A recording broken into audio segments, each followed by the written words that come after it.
नमस्कार जय जगन्नाथ मु सौरभ आपन को स्वागत करछि ओडिशा एक्सप्रेस 24 यूट्यूब चैनल को। तो ए रिसेंटली गोटे स्ट्राइक टा देखली जोटा कि एलटीआर पिलांकर। तो प्रथमे ए स्ट्राइक टा आपण देखिनि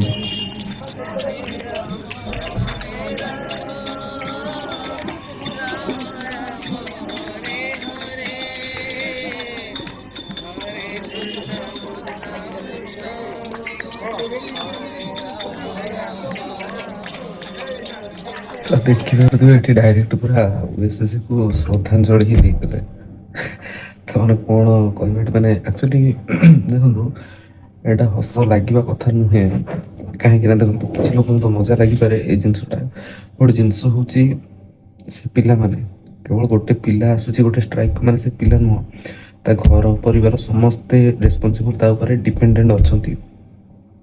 तो जिनस हूँ एजुकेशन सिस्टम जी स्ट्रंग हवा दरकार ताठू आहरी स्ट्रंग हवा दरकार आमर जो चयन प्रक्रिया रिक्विजिशन सिस्टम तो ताकू स्ट्रंग हवा को पड़ो कहीं गोटे गोटे एग्जाम गोटे गोटे प्रोसेस जदि आप वर्षे 2 वर्ष लगेबे से तो बहुत मैटर कर। फास्ट हूँ एज फैक्टर उपर कंपटीशन भी एवं दिन को दिन बढ़ी चलती जोटा कि 100टा 200टा पोस्ट में पिला 10,000 20,000 एमती पिला अप्लाई करूछंती।